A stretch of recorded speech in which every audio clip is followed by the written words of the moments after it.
Assalamualaikum warahmatullahi wabarakatuh. Waalaikumsalam warahmatullahi wabarakatuh. Perkenalkan, saya Wahyu Indra Bayu dari program studi pendidikan jasmani dan kesehatan Fakultas Kedokteran dan Pendidikan Universitas Sriwijaya dengan NIDN nomor 731018801. Kali ini saya akan mengajar mata kuliah statistik dan analisis data di program studi S1 pendidikan jasmani dan kesehatan.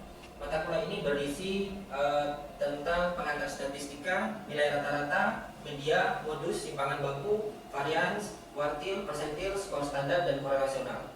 Lalu pada bagian kedua, dalam proses perkuliahan selama satu semester, kita juga akan membahas terkait dengan statistik inferensial yang terdiri dari teori peluang, rumusan hipotesis, dan berbagai jenis uji statistika, mulai dari uji main 1 populasi, uji main 2 populasi, lalu C kuadrat atau C square. Baik, selanjutnya saya akan menjabarkan pertemuan pertama, yaitu tentang dasar-dasar ilmu statistik yang akan dipelajari oleh mahasiswa dalam perkuliahan dalam satu semester. Assalamualaikum warahmatullahi wabarakatuh. Waalaikumsalam warahmatullahi wabarakatuh. Baik, selamat siang teman-teman semua. Kali ini kita akan mempelajari terkait dengan mata kuliah statistika, di mana tujuan pembelajaran kita adalah memahami analisis statistik, definisi operasional dari statistik, dan jenis-jenis statistika yang biasa kita gunakan dalam penelitian pendidikan. Jadi kita tahu bahwa kita dicetak untuk menjadi seorang calon guru pendidikan olahraga pendidikan jasmani di sekolah. Nah, di akhir kuliah selama proses perkuliahan selama 4 tahun minimal ya. Jadi teman-teman nanti ada yang namanya tugas akhir. Tugas akhir itu berupa skripsi. Nah, di dalam skripsi itu kalau kita menggunakan metode kuantitatif, 90% pasti menggunakan yang namanya ilmu statistika. Jadi kalau kita ngomong ilmu statistika sama hanya dengan ilmu matematika. Cuma ini lebih spesifik. Jadi kalau kita matematika dulu penjumlahan, pengurangan, dan sebagainya gitu. Tapi kita lebih ke uji statistik yang nanti bisa membedakan apakah ada beda antara hasil kelas A dengan hasil belajar kelas B. Itu yang dinamakan statistika nantinya. Jadi ada yang uji main rata-rata, uji rata-rata 2 kelompok yang berbeda, uji rata-rata dari 1 kelompok yang sama, dan sebagainya. Bahkan nanti kalau kita mau membandingkan 4 kelompok atau lebih, itu bisa. Nah, itu ilmunya adalah terkait dengan ilmu statistika. Jadi kalau kita statistika, definisinya adalah ilmu yang mempelajari bagaimana cara mengumpulkan, menyajikan, mengolah, dan untuk ditarik suatu kesimpulan. Itu yang dinamakan statistika. Nah, bagaimana cara mengumpulkan? Jadi pengumpulan data, kalau kita flashback di mata kuliah metodologi penelitian, teman-teman sudah memperoleh itu ya, metodologi penelitian sudah di semester yang lalu. Itu ada metode pengumpulan data. Pengumpulan data itu paling tidak ada 5 tahapan. Pertama ada kita bisa angket. Jadi angket itu sekarang pada zaman COVID kita mengenal Google Form. Jadi Google Form itu adalah angket yang biasa kita gunakan di kertas, kita ubah ke dalam bentuk online yang namanya Google Form dengan file Google Sheet, gitu kan ya. Sehingga kita bisa share angket tersebut ke banyak orang secara langsung. Kalau dulu angket sebelum kita menggunakan secara online, angket kertas kita sebarkan seluruh misi pakai paper and pencil gitu ya. Nah sekarang angket itu bisa digunakan dengan media online, yaitu Google Form. Yang kedua adalah observasi. Nah, observasi itu mengamati.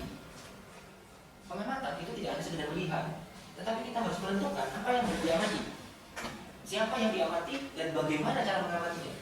Menggunakan form card, menggunakan video yang akan kita analisis di ruang kerja kita.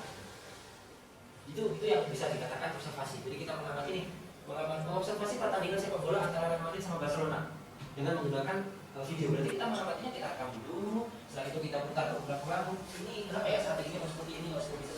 Itu yang dinamakan observasi. Dan yang ketiga adalah dokumentasi. Dokumentasi itu foto, video, dan sebagainya. Biasanya di penelitian ekoterapi, penelitian sejarah, selalu menggunakan penelitian atau pengumpulan datanya dalam dokumentasi. Sama halnya dengan kalau kita meneliti tentang bagaimana kehidupan kerajaan Sriwijaya, itu kan sebenarnya pakai dokumentasi. Dokumentasinya apa? Bukan dari dokumentasi foto yang sekarang, tapi bisa jadi foto yang lalu, prasasti dan sebagainya. Jadi dari prasasti itu kita foto, terus kita berikan ke ahli yang bisa membaca bahasa Sanskerta misalnya. Itu adalah metode dokumentasi. Yang keempat, metode teks. Ya, kita tes itu kita meminta responden melakukan suatu uji, suatu tes untuk dilakukan sehingga kita memperoleh data. Contoh yang sederhana adalah saya mau memperoleh data tinggi badan berat badan, caranya nggak mungkin. Bisa jadi kita observasi, oke, kita wawancara bisa, tetapi untuk lebih valid adalah kita tes. Tesnya pakai apa? Ya kita timbang berat badannya, kita ukur tinggi badannya, itu yang dinamakan tes. Dan yang ketiga adalah, yang kelima adalah interview.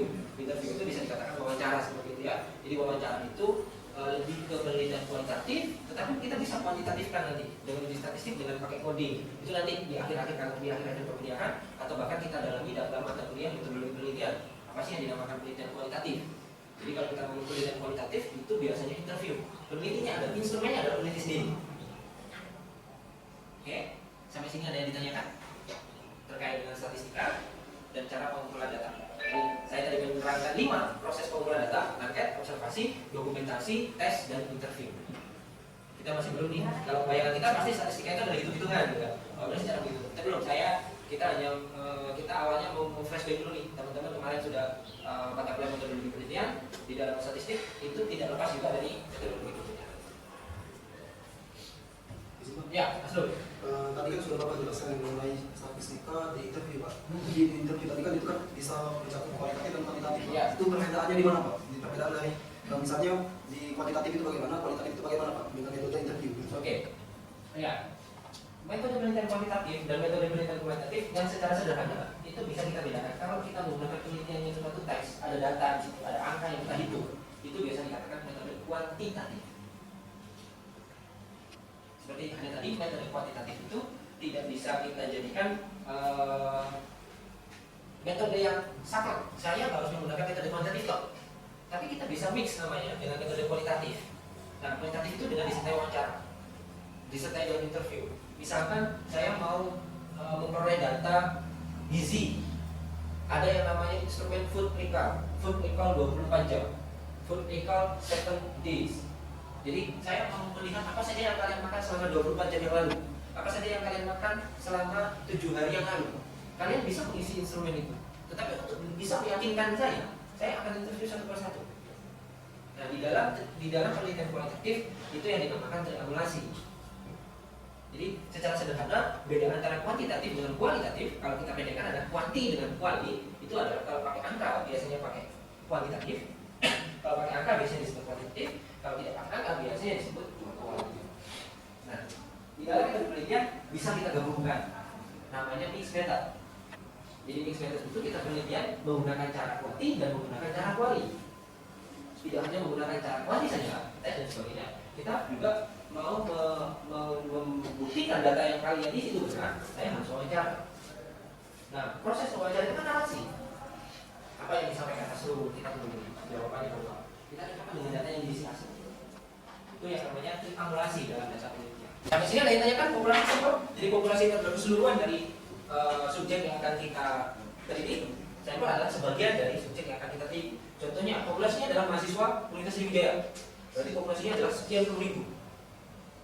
Nah, dalam penelitian kalau kita mau mengambil semua data yang terlalu banyak, bukan data terlalu banyak, tapi kemampuan kita dalam mengambil data itu tidak mencukupi. Mulai dari waktu, bisa dana, bisa alat, bisa, maka kita bisa menggunakan sampel. Sampelnya siapa? Sebagian dari mahasiswa Unsri. Sampelnya siapa? Oh, Prodi Menjas. Jadi Prodi Menjas itu mewakili satu Unsri. Sampai sini ada yang tanya kan? Ya.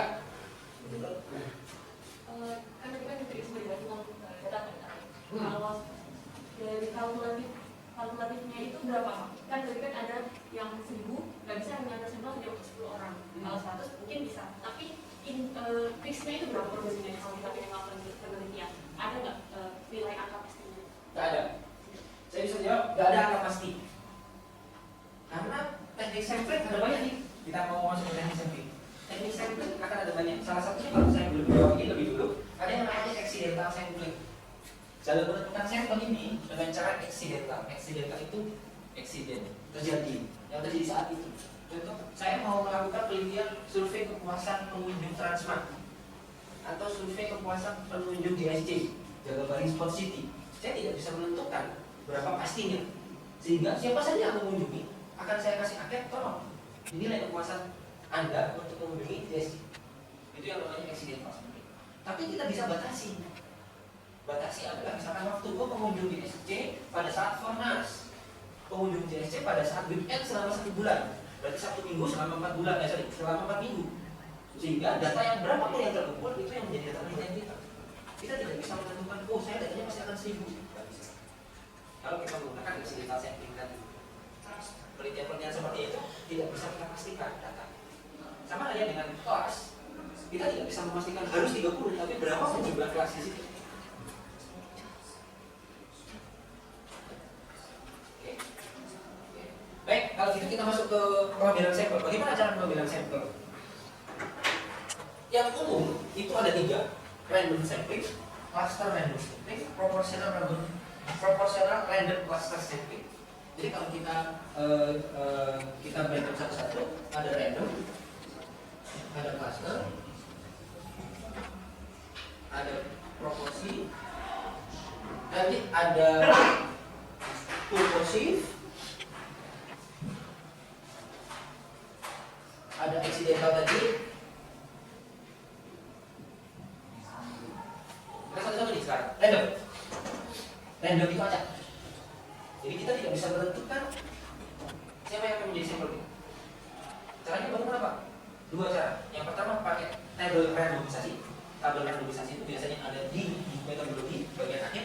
Jadi kalau kalian punya metodologi atau statistik, di bagian akhir itu ada randomisasi, tabel randomisasi.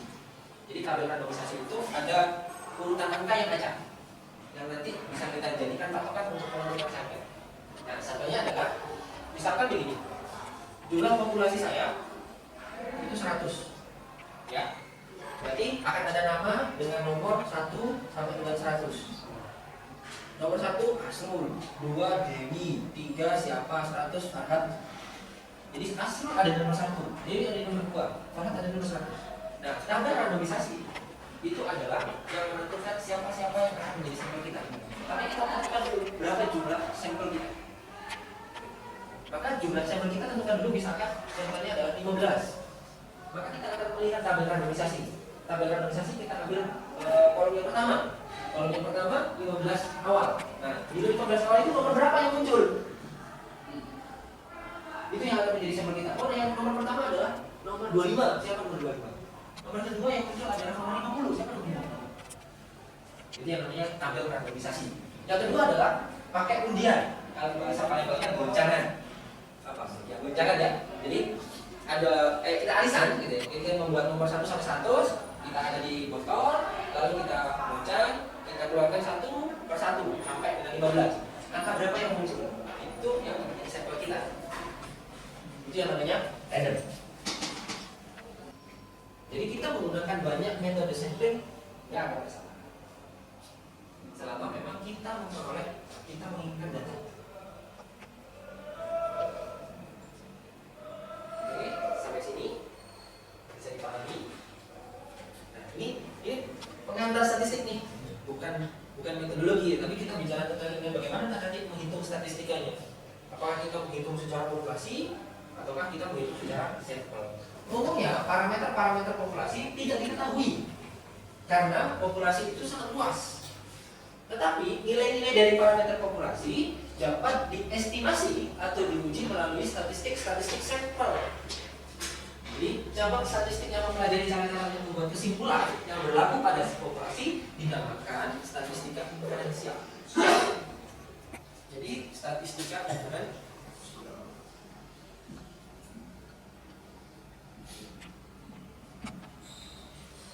Nah, dari sini kita nanti akan mulai nih hitung-hitungan.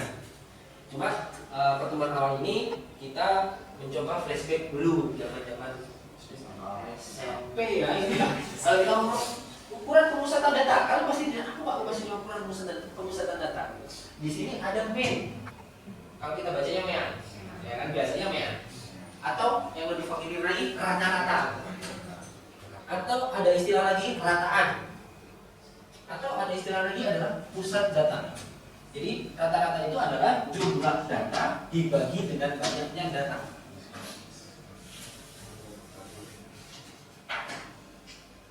Jumlah data dibagi dengan banyaknya data. Jangan sampai salah istilah. Jadi kalau jumlah data, datanya dijumlahkan. Kalau banyak data, berapa ada data di sini? Udah, gitu kan masih awal nih. Tapi kita flashback dulu. Bagaimana sih cara memperoleh rata-rata? Jadi kalau rata-rata kita punya data nih, data 8, 9, 10, 8. Bagaimana rata-ratanya? Berapa rata-ratanya? 8 plus 9 plus 10 plus 8 dibagi 4. Bagi 5. Bagi 4. Bisa? Nanti bang. Ini 16. 9, 25, tambah 10. Yang salah bisa? Masih lagi. 8,5. Ini rata-rata. Enggak ya? 8 kali. 8, 8,3.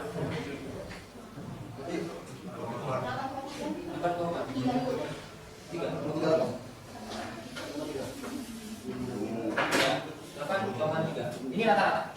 Ini cara menghitung rata-rata. Oke, bisa? Bisa. Ingat kembali pelajaran SD. Pelajaran SMA ya. Yang kedua adalah median. Median itu adalah data yang letaknya paling tengah setelah data diurutkan. Kita punya data yang random seperti ini. Saya tambah 7 misalnya. Ada data 8, 10, 9, 7, 6. Berapa data tengahnya? 7.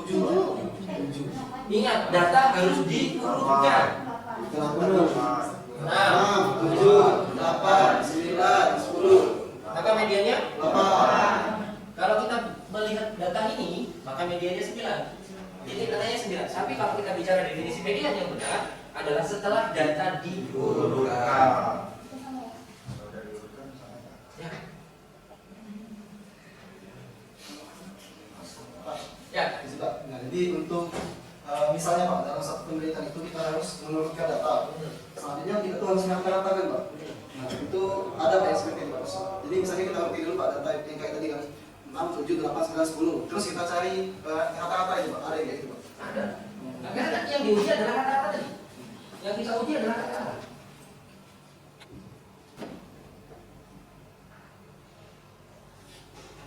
Nilai-nilai parameter statistik yang kita uji adalah nilai-nilai parameter. Nilai-nilai parameter yang pertama adalah ini rata-rata. Rata-rata. Jadi kita pasti harus membuat berapa sih rata-rata nilai mata pelajaran PENJAS kelas 5 SD. Perlu diurutkan atau tidak? Bebas. Selama tidak ada permintaan berapa nilai tengahnya, berarti tidak perlu mengurutkan. Karena dalam menghitung rata-rata tidak perlu data itu diurutkan dulu, tapi dijumlahkan semua data dibagi dengan banyaknya. Di sini, ya. Gimana kalau angka itu ini Pak? Kita. Ya. Oke. Datanya adalah 8, 9, 10, 11, 7, 6. Berapa median? Maka kita urutkan dulu. Ya, 6, 7, 7, 8, 9, 10. Jadi tengahnya ada di sini kan? Maka rata nilai tengahnya adalah 7,5. kalau angkanya bukan Pak, misalkan di sini 8. Ya 8.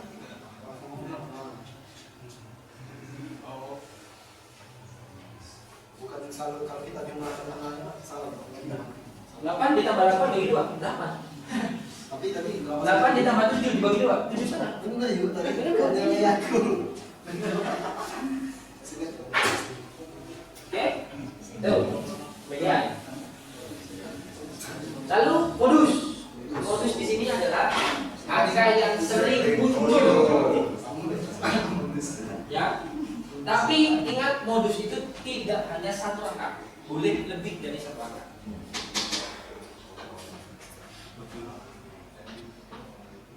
Tapi lagi, kalau data itu munculnya frekuensi sama, maka data itu dia punya modus. Jadi ada data nih 8, 7, 7, 6, 8, 6. Berapa modus? 8 sampai 7 Pak. Semuanya. Berarti dia tidak punya modus. Karena data muncul dengan frekuensi yang sama. Oke? Ya. Kalau dia ada 8 sampai 7 lagi, berarti modus 8 sampai 7 Pak. Iya. Jadi semua data kalau frekuensinya sama keluarnya tidak punya modus. Tapi kalau ada 2, 3 yang sama berarti dia mempunyai 2 modus. Entah itu 67 atau 78 atau 68. Oke, sampai sini masih mudah ya, masih mudah nih teman-teman awal. Ada yang tanyakan? Saya, Pak. Ya. Ini kan kita bahas median modus kan, Pak. Median modus. Kalau bahas median modus lainnya pasti selalu sifatnya seperti angka. Ya. Saya pertanyakan ini, ada nggak untuk menentukan itu selain angka? Contohnya kayak nama atau apa? Ya, jadi angka. Rata-rata nama. Kecuali nama itu kita jumlahkan. Angka lagi. Misalkan dari satu angkatan, nama apa yang sering muncul? Budi. Berapa Budi, berapa Wahyu, berapa itu kan angka juga. Tapi kan kalau misalkan kita distribusi ini misalnya Adi Asrul Barat, Asrul nomor 1, Barat nomor 2, Adi nomor 3. Bisa nggak seperti itu? Tidak bisa, karena angka itu mewakili orang, bukan suatu angka yang ada nilainya. Laki-laki 1, perempuan 2. Angka 1 dan 2 itu tidak menunjukkan 2 lebih besar. 1 lebih kecil dari 2, enggak. Tapi 1 hanya mewakili laki-laki, 2 hanya mewakili perempuan. 1 hanya mewakili Asrul, 2 mewakili Barat, 3 mewakili siapa, 4 mewakili siapa. Jadi angka itu tidak mempunyai arti, tidak mempunyai nilai, tapi hanya mewakilkan. Tidak bisa dihitung. Iya. Ada lagi? Oke, yang berikutnya adalah ukuran keberagaman data atau variasi data. Variasi data itu disimbolkan dengan SX kuadrat. Saya kalau tulis angka tidak rumus. Jadi variasi itu SX kuadrat dengan rumus XP min X dikuadratkan dibagi dengan N min 1. Sorry, X kuadrat. Jadi ini rumus varian. Kalau rumus simpangan baku standar deviasi X tinggal menghilangkan kuadratnya dibagi dengan itu. Jadi akar dari XI min X bar kuadrat N min 1. Sorry, salah. Jadi kalau simpangan baku itu adalah rumusnya simbolnya SE, rumusnya akar dari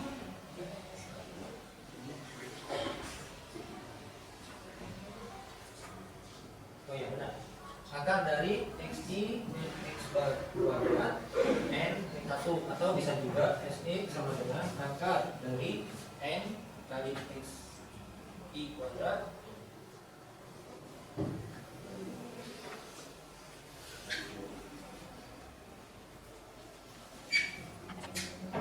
XI dikuadratkan N kali N. Jadi simpangan baku adalah simpangan data dalam kelompok terhadap pusatnya. Semakin kecil nilai X, maka X bar semakin dipercaya. Jadi semakin kecil nilai standar deviasinya, maka rata-ratanya semakin dipercaya. Artinya kalau kita mempunyai simpangan baku yang kecil, itu datanya kita biasanya homogen. Kalau kita ngomongin homogenitas dan normalitas, biasanya kita yang cari adalah varians populasinya. Ini tadi varians populasi. Jadi semakin besar nilai variansnya, maka datanya semakin bervariasi. Semakin kecil nilai variansnya, makanya datanya semakin homogen. Jadi tidak ada ketimpangan antara data satu dengan data yang lain. Asrulnya 100, tapi ada peserta didik atau mahasiswa kita yang nilainya cuma 10. Itu timpang banget. Kalau ada data yang seperti itu, maka datanya tidak homogen, tidak setara gitu. Ya. Tapi kalau data angka 1, 65, 70, 68 dan sebagainya, itu biasanya standar deviasinya, variasinya kecil, sehingga datanya dinamakan data yang homogen. Oke. Ini data yang biasa kita hitung dalam proses perhitungan statistik. Oke, saya mencoba menunjukkan sampel tadi ya, sampel populasi. Nah,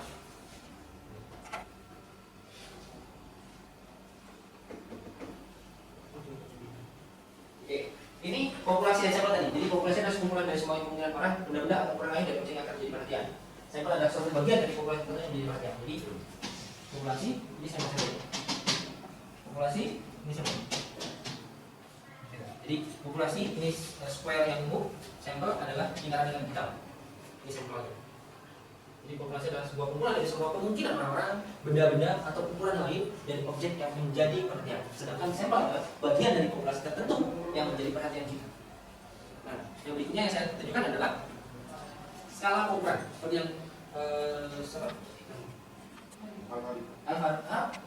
Alfarid katakan, Pak, dia satu banding kedua.